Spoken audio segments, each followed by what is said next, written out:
What up? How's it going? Ooh. Jimmy cannot stay out of his own way. This show is its own show completely. And I appreciate it because we have a situation here where Jimmy can see his influence on what just happened to Chuck, and he's witnessing it, and all he can say is call 911, call 911. Like, all of this is his fault, right? This is one of those things where, in the last show, Breaking Bad, there's I see full on like essays and stuff about who was right, wrong, and all that. This is very direct. It's about Jimmy and Jimmy getting in the way.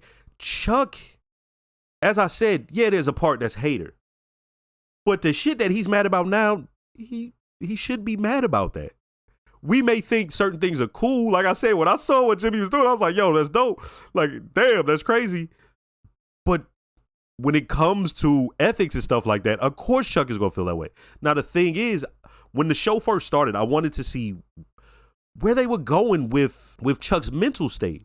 I wanted to see how that would influence things. And the way they've utilized it is interesting. And it all gets to this point. It like climaxes basically with him busting his head on the side of... Why am I laughing? That's crazy. Busting his head on the side of a countertop. And Jimmy, like, look. Damn, Chuck. Did Chuck dirty, yo. Father Brady's in the chapel. Just push the call button if you want to see him. Oh, this they Pops? I can't remember. Wasn't their mom still alive? Okay, yeah, so that is the mom. That's right, okay. Remember that time I accidentally invited Kathy and Cheryl to Mom's surprise party? It was a fun night. I just remember the whole family cleaning up after you. And Mom leaving her own birthday party to drive one of them home. I just like how the relationship is this is how relationships can be when it comes to family members. No, there is no who's right. Like, Jimmy is the one fucking up. But, like, I can't look at Chuck and be like, oh, man, he's just hating. Even though, yeah, I say that on some joking shit. It's like, dog, he has reason to question him. And Jimmy's not doing things to sort of lessen Chuck's worry. Jimmy's just doing what he's doing. But, yo, Law, as we see, is very, right? Saul is cool. But, of course, a guy like that would be worried his brother would end up as Saul. Like, now that I think about it, Saul is Chuck's worst fucking nightmare.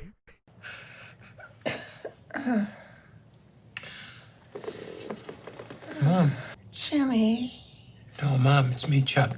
Jimmy. Oh. No, Mom. Oh. It's me. Is your brother in the building? We can use the intercom. No. Charles, is there anyone you want us to call? She's gone. What? When? How did she wake up? Did she say anything? No. Oh, man. Hey? No, it doesn't look blue. Hey. We're gonna get you to the hospital. Lance. Okay? Everything will be all right. Work here.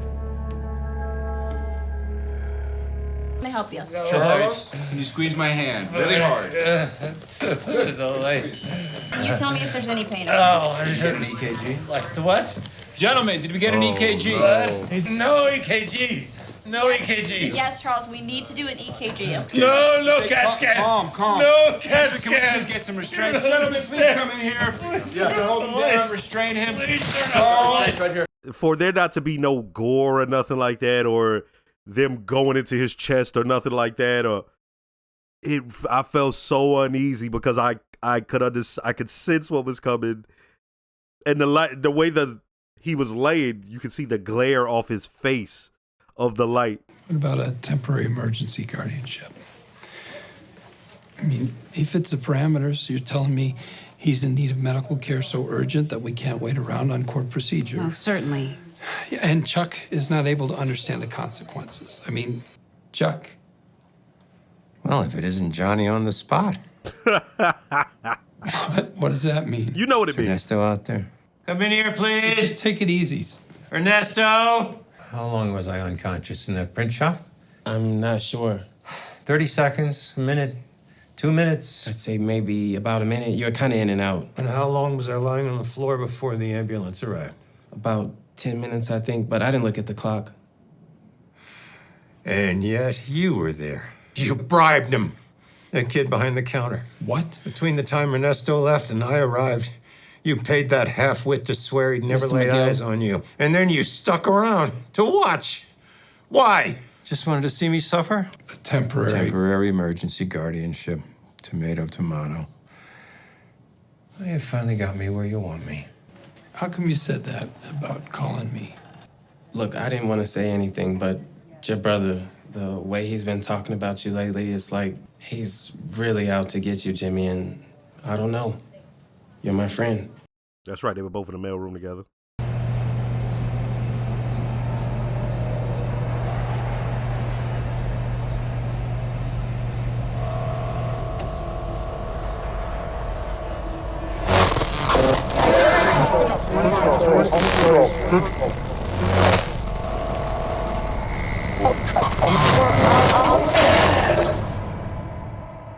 Oof.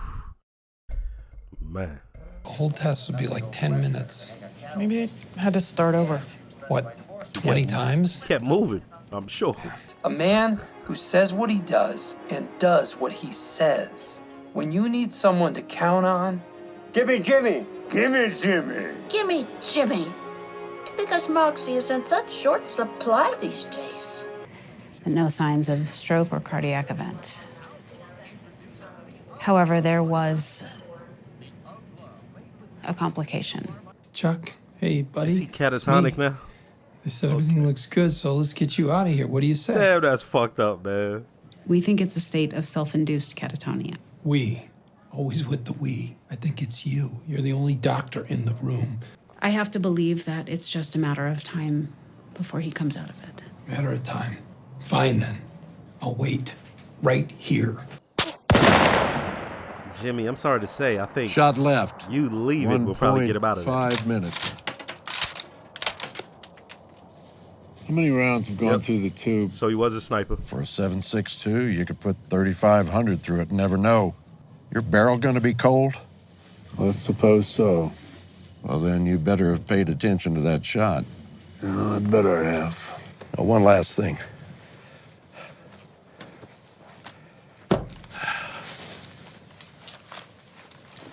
No offense. None taken.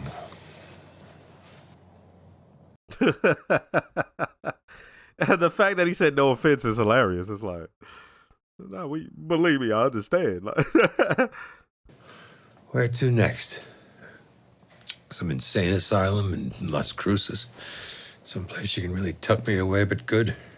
Home, Chuck. You're going home. What about the TEG?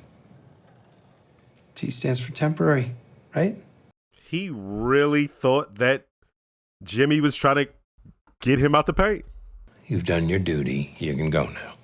It came out a bit harsh. Look, I've been zapped and poked and prodded. Now I want to be left alone. If things start going south for you again, how am I even gonna know? I'm fine. I promise. Feel better, Chuck.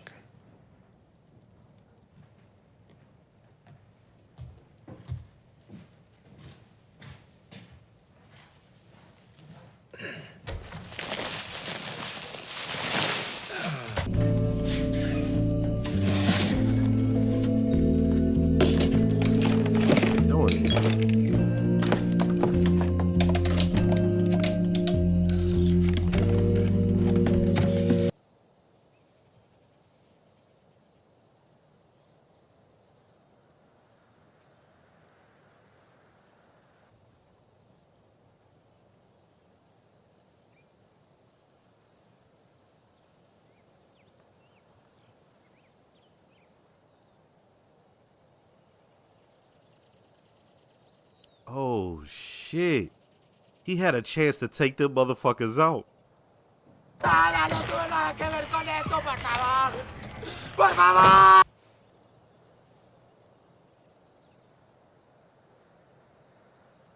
Is he the reason Salamanca is in a wheelchair?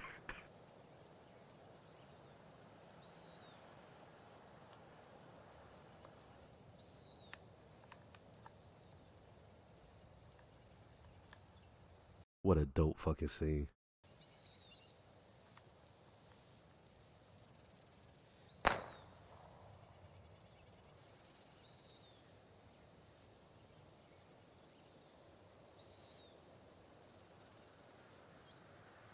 That's cool. Them motherfuckers away days. I know he ain't planning on doing that. Oh, you about to let him have it? To draw him out, probably?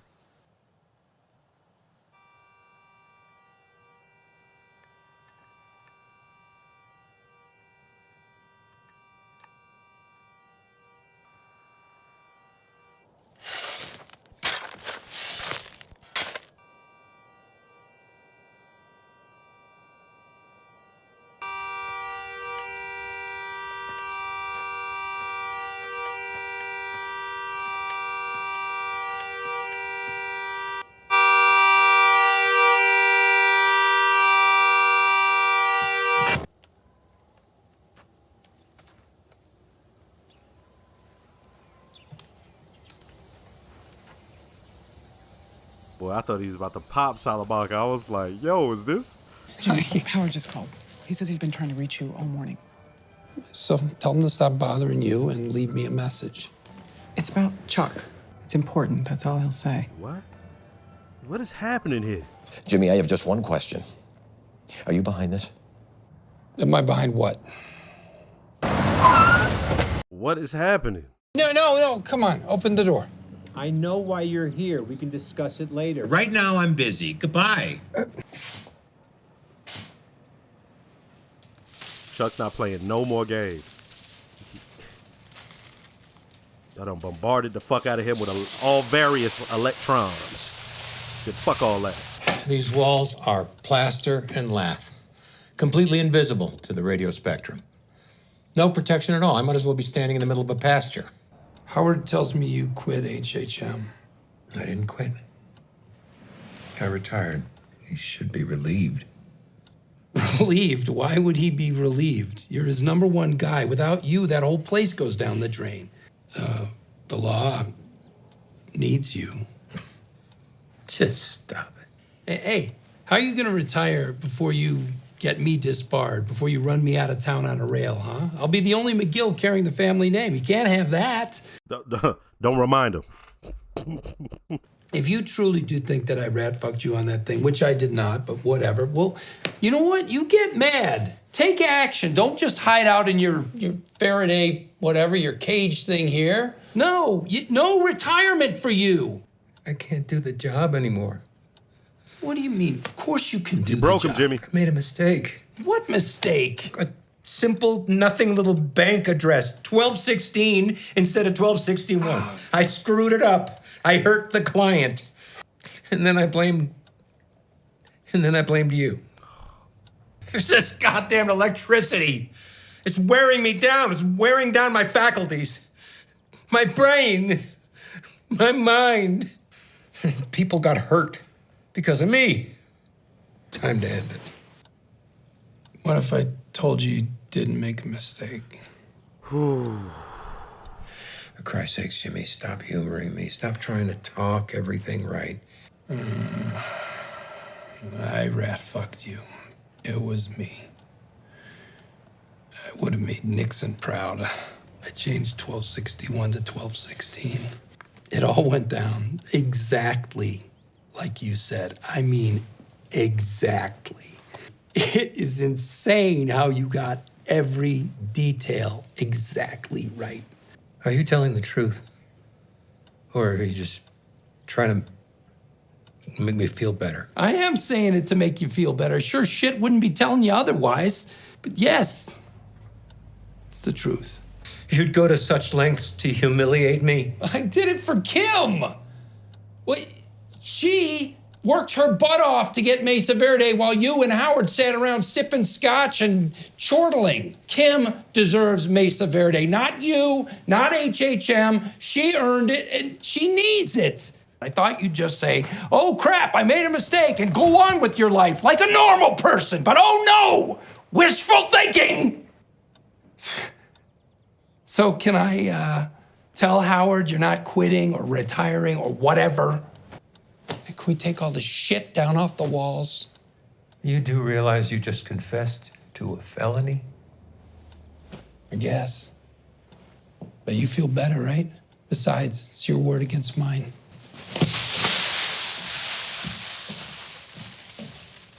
Wow.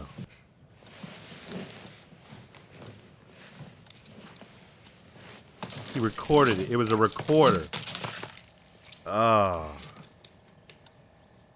Oh. Oh. So now what? First, let me start by saying don't forget to like, comment, and subscribe. If y'all subscribe, make sure to hit the notification bell. Shout out to all the new viewers. Shout out to all the subscribers. And I have a Patreon with full-length early reactions to things like this. If you'd like to, check it out.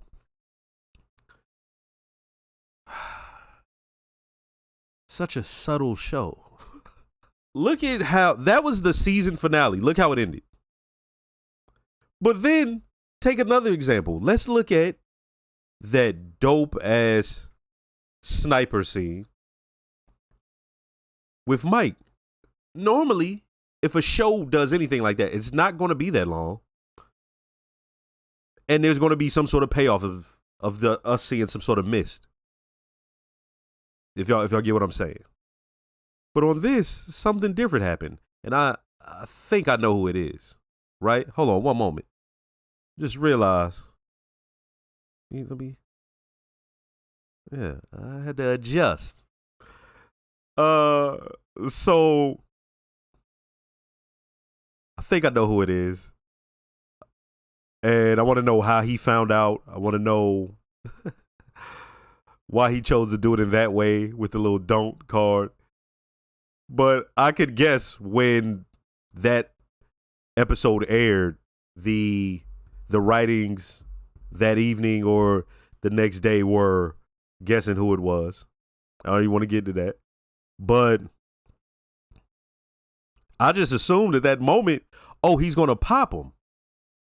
And that's another thing that this show does, is that based off of what we know of this universe, which as I watch it, this is not even like a Breaking Bad universe, right? Like this is just some guys who were in it and we're seeing them, but based off how we know things, I'm seeing Don Salamanca and I'm thinking, oh, is this how it happened to him? Like, right? Like, I figured, yeah, he's a good shot, but maybe he a little bit rusty. He didn't take into account some windage or some shit like that. You know what I mean? But no. You just hear a horn and I'm like, what the fuck? When he's laying there and the bug stops, you see his eye move. You'll see him look, see a lip twitch or something like that. And then he hears the horn and he's looking and he's like, why are they not reacting?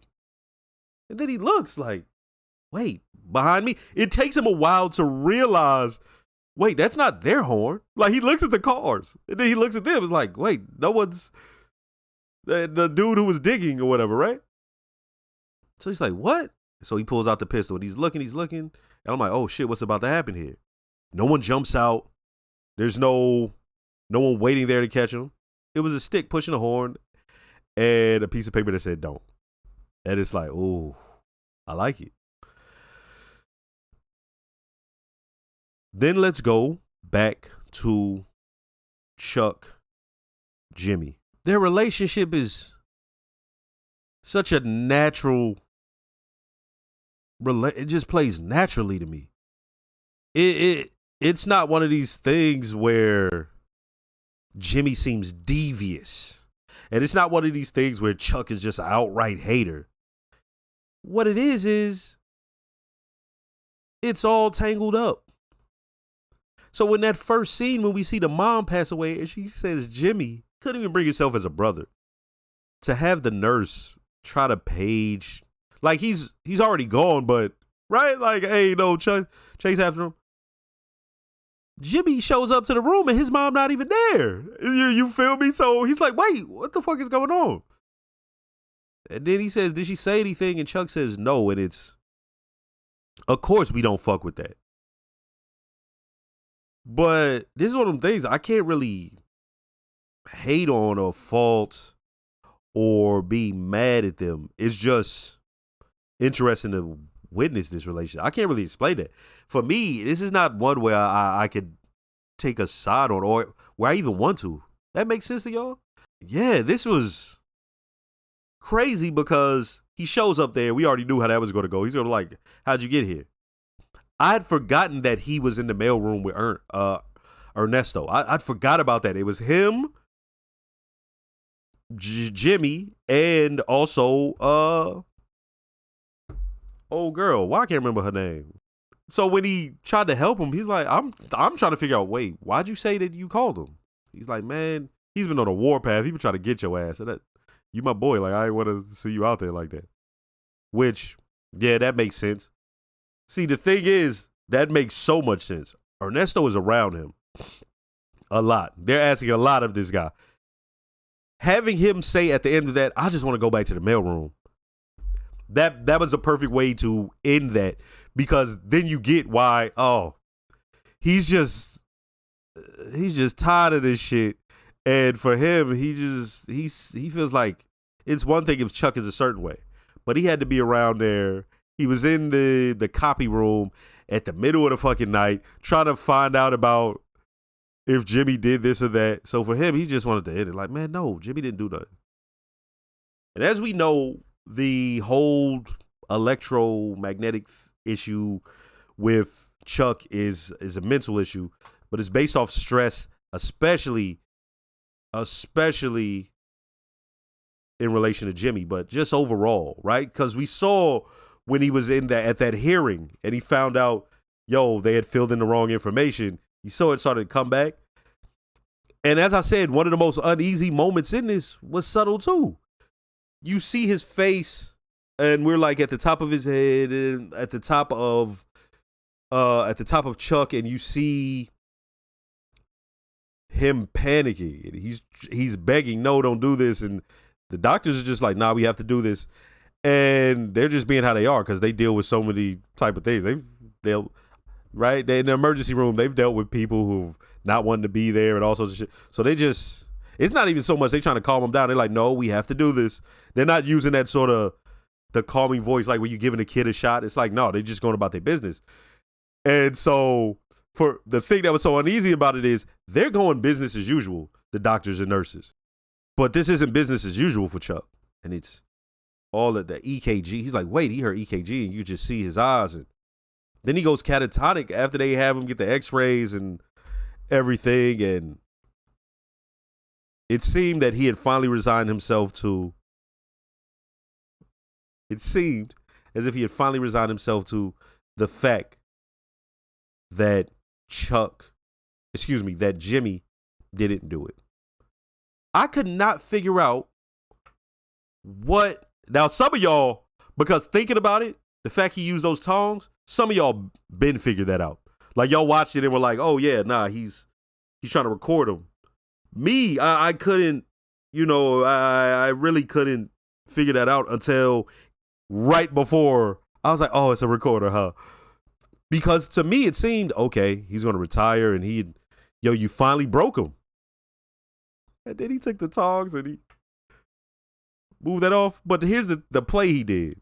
He retires knowing how Hamlin is going to deal with that. Hamlin calls Jimmy. Fuck is this? Did you do this? Okay. He also starts taping the house real crazy. Cause he is a human. He knows how he would have dealt with this if it was really that way. So he starts just taping everything to the house. And then I made a mistake and I did the worst thing. I blamed you. He knows how his brother feels. He knows his brother. He said this himself. He knows it's not his brother isn't just doing things out of spite. So he got him to open up. All right. So Jimmy says everything he did, and no, this is for Kim. You stole it from her. Y'all out there, golfing and whatever he said. And so now he says everything. Who knows how it works out? Remember, the thing about all of this is we know where it ends up. So how does he not leave Albuquerque? You feel me? What takes place that Chuck doesn't report him or something like that? And what takes place that gets Mike with Gus? Okay. This was such a subtle show, a subtle season, and a subtle season finale. I really enjoy it. Like I said, the shows I'm watching right now, I fuck with them heavy. Hey, next episode.